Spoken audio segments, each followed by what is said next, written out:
Hi everyone, Petrik here. So for today's video, I'll be talking about all the books that I got in the month of June. And yeah, I know this is becoming a tradition, right? As I always say in all my book haul video, even though this is the end of the month, I should be talking about all the books that I got this month. But I'm talking about all the books that I got last month instead. Yeah, but as I said, lately I've been behind on everything. And I'm trying to catch up with everything that I want to do, like reading, reviewing, making content, and everything really. So yeah, I'm doing my best, and just like always, I'm always thankful to all of you who keep on tuning to my videos. So let's start by talking about all the books that I got last month, and from the one that I bought first. First, we have a manga. This is the 13th volume of Witch Hat Atelier by Kamome Shirahama. One of my favorite ongoing manga series right now. But after I bought this one, I just found out yesterday that there will be a hardcover deluxe edition. And you know what? I think I will resort to buying that instead. The hardcover will comprise of 3 volumes in one, and I think it will be gorgeous. But if you haven't read this series yet, if you love Studio Ghibli and also you love witches in your story, I think you should try reading this one. And the animation is coming really soon. But before that, if you're not a fan of animation, well, the illustrations here, they are absolutely stunning. I think Kamome Shirahama, the way she uses her panels and also her illustrations, they are all really beautiful, whimsical, and they're terrifying as it's needed. When the story needs it to be terrifying, it is terrifying. And then after that, I also got a copy of, I don't know if any of you know about this trilogy, but this is the Red Winter by Annette Marie, the complete trilogy. So this is actually a YA Asian-inspired story, if I'm not mistaken. But yeah, this one, I remember back when I first joined Goodreads in 2016, some people were talking about this, and I just found it to be interesting. Plus, I love Asian-inspired story, Asian mythologies, especially Japanese and Eastern Asian. And there are plenty of interior illustrations inside, a lot of interior illustrations. See, another one. I believe each book comprises of 5 or 6 interior illustrations, and as you can see from the thickness of this trilogy, this is all 3 in one. And yeah, I look forward to reading this book someday, this trilogy someday. And then I also bought a copy of the illustrated edition of The Princess Bride by William Goldman. I don't know whether this counts as a sin or not, but I haven't watched The Princess Bride.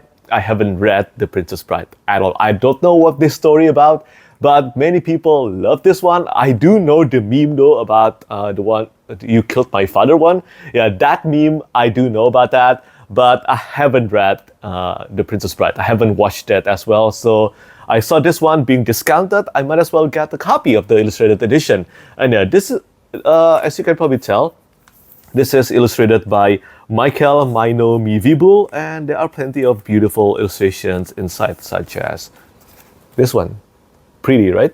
Yeah, and there are a lot of black and white artwork inside this edition of Princess Bride. So I look forward to reading this book someday as well. And now let's move on to the review copies that I got. Let's start from the 3 beautiful books I got from Illumicrate. And I believe these 3 are actually the most beautiful books published by Illumicrate within this year, or probably ever. Let's start from Water Moon. I haven't read this one. Again, this is a Japanese-inspired story.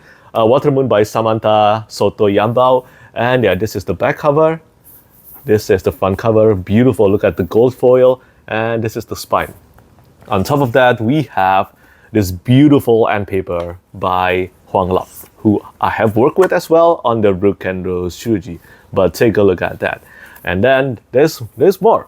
On top of this, we have, ta-da, this gorgeous board art by Dan Lin Zhang, who did the cover art of Blood Over Brighthaven by M.L. Wang, the Broken Binding edition. I worked with her on that edition, and as always, everything by Dan Lin always turns out gorgeous, and I cannot help but get a copy of this one from Illumicrate. And I can only say thank you so much to Illumicrate for sending me a copy of Water Moon, and also A Song of Legends Lost, tada, by M.H. Ayinde. So this is like my 4th copy now of A Song of Legends Lost, but I really enjoyed this debut. I pitch this one pretty much as Final Fantasy X meets the anime Shaman King, or maybe Naruto if you're more familiar with that. But I think Shaman King is a more appropriate comparison to A Song of Legends Lost. And yeah, this is a great debut But the cover art here, the back cover, everything here, this is done by Jeff Brown. And this is a character focused art,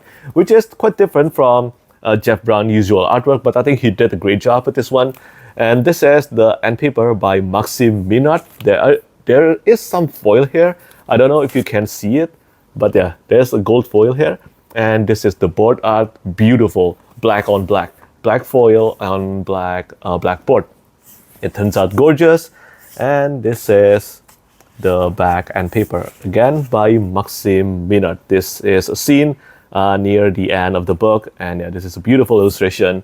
And if you haven't read this one, I highly recommend it. I think it is possible to actually get a copy of this on Illumicrate's website, but make sure to check it out. I don't know whether that's true or not. And finally, I got a copy of The Raven Scholar by Antonia Hodgson. Hodgson, I think? Yeah, this is the first book in the Eternal Path trilogy. Win the throne, destroy an empire. Either way, it begins with a murder. So yeah, this is a murder mystery epic fantasy novel. So this kind of reminds me of The Tinted Cup by Robert Jackson Bennett. But I believe as far as world building and everything else, this will be a completely different kind of book compared to The Tinted Cup. But I am so looking forward to reading this. I hope to be reading this one before the year ends. So ever since I first heard about the pitch and also the blurb for The Raven Scholar, I wanted to read it immediately. And yeah, the cover art is being done by Tom Roberts, and this is the end paper is done by Veronica O'Neill. And then we also have this beautiful board art. Yeah, the board art, it is done by Christine and Gilbert. And yeah, looking forward to reading this for the first time. This is the back and paper. So yeah, beautiful, beautiful edition. So thank you so much to Illumicrate for sending me these three gorgeous epic fantasy novel. Well, Watermoon is not an epic fantasy, but A Song of Legends Lost and also Raven Scholar, I believe, do belong in the epic fantasy genre. And while we're still on the topic of special editions, I might as well talk about some Broken Binding books that I got last month. First, we have Angie Kills a King by Evan Lakem. So this is a standard hardback edition, a smaller size, not royal hardback format, but this comes with this edges taken from the front cover and also this beautiful end paper. Ta-da! Yeah, it is signed by Evan Lakem, or some of you might know him as Book Review Kill on Bookstagram or Book Talk. I haven't read this one yet. I'm looking forward to reading this. This is actually one of my most anticipated debut of this year. And then I got 4 copies of this book series from T. Kingfisher: Paladin's Grace, Paladin's Strength, Paladin's Hope, and Paladin's Faith. So this is another copy. I already got this one from Orbit Books, but I got another set. Ta-da! This is the first cover. And then we have Paladin's Strength,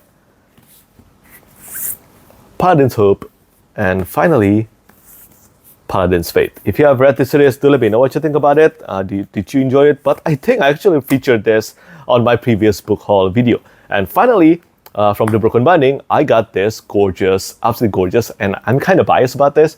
This is the Hyperion by Dan Simmons. So yeah, this is the first book in the Hyperion Cantos, and I work on this edition together with one of my favorite artists of all time, and he is Raymond Swanland. I still cannot believe that I'm working with Raymond Swanland on the entirety of this series. If you've been following me on Instagram, then you know that I have featured this edition on my Instagram posts. And yeah, everything here, all the cover art, the end paper, the board art, and also the interior illustrations and also edges, everything here is illustrated by Raymond Swanland. I had such a blast working on this edition with him, and trust me, he did all the heavy lifting here.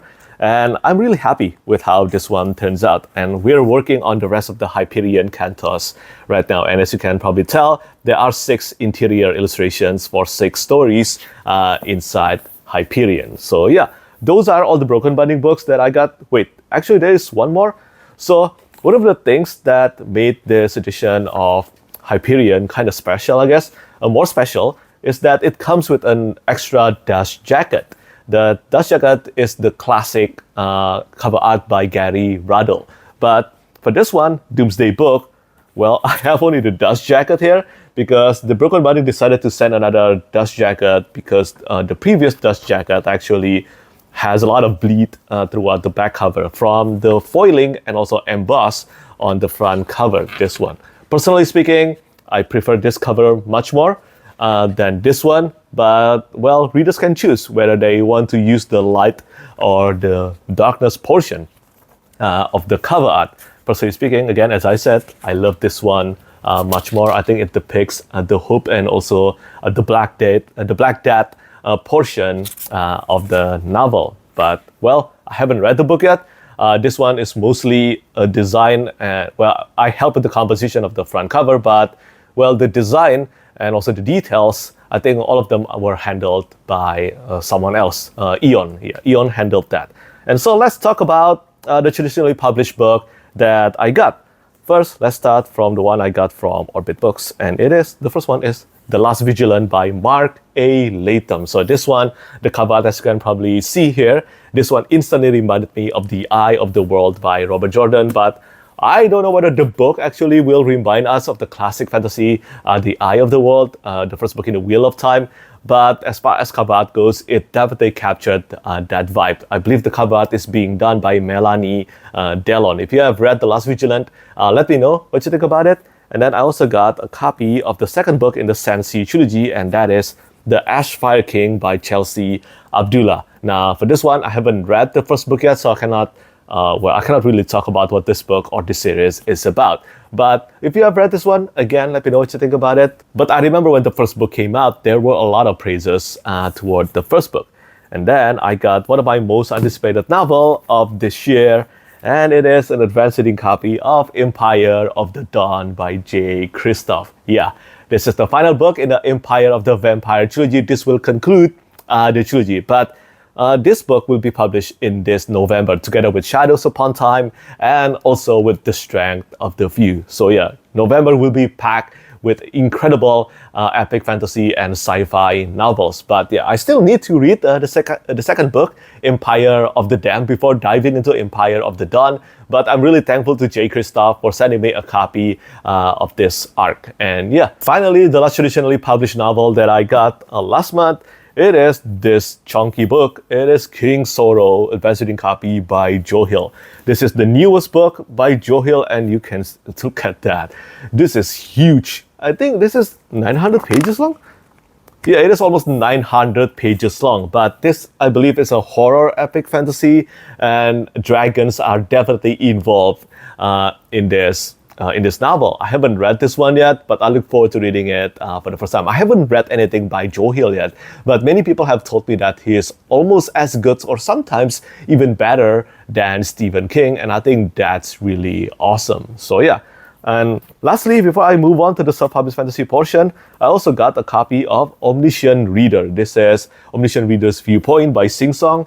And this is the official English novel, English translated novel. And this is the advanced reading copy. I have been reading, I forgot how many volumes of the manhwa, but I have read plenty volumes in the manhwa, and it is enjoyable. I still don't find it as amazing yet as, let's say, Solo Leveling. I know this will trigger a lot of people, but many people have said that the novel is much better than the manhwa. So maybe that's why I should read the novels instead. And I look forward to doing that. Maybe that will indeed be a better experience, because there is something about the manhwa that somehow made the tone of the story felt too lighthearted, in my opinion. Even though the situations they're in, kind of like a lit RPG stuff, it's supposed to be more dangerous. At least that's how I felt anyway, but I didn't get that tension from the volumes that I have read anyway. And now, let's move on to the self-published fantasy portion. First, we have The Dark Prophet by Wick Welker. This is the second novel in the Dark Law series, and I have read the first book. Really enjoyed the first book. I think it is so imaginative. It is a hard sci-fi blend with epic fantasy, and I really enjoyed it. If you want to know my full thoughts about the first book, well, make sure to check out my reviews on Goodreads. The name of the first book is Dark Theory. You can check out my review of that book on Goodreads or on my blog, Noble Notions. But I really enjoyed the first book. I haven't continued with the series past that yet, and I hope to do that eventually. I want to say thank you so much to Wick for sending me a copy of Dark Prophet, and I really like how the cover throughout the series so far has been really consistent and matching in design. And yeah, looking forward to reading this. This is the back cover. I am the One of the End, the World Maker, and the God Breaker. And then we have The Rise of the West. Again, this is the third book in the Dance of Light series by Gregory Kantasis. This is a Greek-inspired epic fantasy series, and I think I have featured this on one of my book haul videos, but this one is the special edition that comes with this spray edges of a boot. And yeah, this is signed as well by Gregory. I have the pleasure of meeting him at a Worldcon 1 year ago. Yeah, 1 year ago, and I can't believe that it's 1 year ago already. I won't be at this year's Worldcon, and well, I look forward to reading Gregory Kantasis' books as well. And then we have this book by a fellow booktuber, and it is Discovery by J.A.J. Minton, John Minton. And you know what? This has been on my radar ever since its debut. Well, ever since the cover reveal, which I also helped. But I think what's special about this one is not the cover, but actually the premise. And people who have read this one have all pretty much agreed that this is one of the most original and unique novel, sci-fi novel, I guess? A sci-fi novel being published lately. And I'm really looking forward to reading this one. Plus, based on everything I heard, it seems like this will be suitable to my reading taste. And I want to say congratulations to J.A.J. Minton for this publication. You and your family must be super proud of this achievement. And I hope this will continue throughout your writing and also booktube career. And then finally, we have ta-da! The second book in the Queen of Thieves by Andy Peloquin. This is Thief of the Night Guild with the cover art by Antti Hakosari. And this is a special edition done through Kickstarter campaign. And yeah, this comes with the blue, gilded blue edges. And of course, this comes with end paper artwork and also interior artwork as well. Let me show you the back end paper here. And this is the board. This matches the design of the first book, but this time it is in blue color. So I'm going to show you one of the interior illustrations inside. Thank you so much really to Andy Peloquin for sending me this book. So this one is being illustrated, I believe, by Daniel Correa. And yeah, Andy Peloquin, I think many of you know him for his work on the Darkblade series, an epic assassin fantasy series, which I still need to read, but that series is incredibly massive. But this Queen of Thieves series is a part of that world. It takes place in the same world as the Darkblade series, but it features different characters. And finally, for the last 6 books I'm going to spotlight, these are actually from a group of self-published fantasy authors called The Break-Ins, and I must apologize because I actually got these books like 6 months ago, probably 6 months ago, and somehow they're just lost in my pile of books. And as I'm in the middle of moving all my books to my new office, well, I saw this stack of books, and they are the second and the third book in the Stone and Sky series by Z.S. Diamanti, Stone and Tide, and also, Stone and Ruin. What is that? And then after that, we got a copy of the second book in the Flux Catastrophe by Jonathan Weiss, Blazing Flux, which is a sci-fi novel. And then I got this super metal title, Performance of a Death Metal Bard by Rob Leigh. And then The Dragon Legion by Isaac Hill. And finally, An Exile of Water and Gold by Joshua Walker. So these 6 books have been have been lost in my library for the past 6 months. And I want to say, I'm sorry to the Break-Ins people. And also thank you so much for sending me these books. I look forward to reading them someday. So yeah, those are, I don't know how many books was that? Probably 20 books? Yeah, but those are all the 20 books that I got in the month of June. I'll be talking about all the books that I got in the month of July in August. Hopefully not as late as this, but yeah, I will do my best. Again, I'm always behind on everything. Lately, I haven't even managed to read 4 novels within this month. But anyway, do let me know what you think about all the books that I got last month. And of course, do tell me which one here looks the most interesting to you. As always, thank you so much for watching and thank you for your support. Bye-bye. Lastly, I want to say thank you so much once again to all my patrons who keep on supporting me.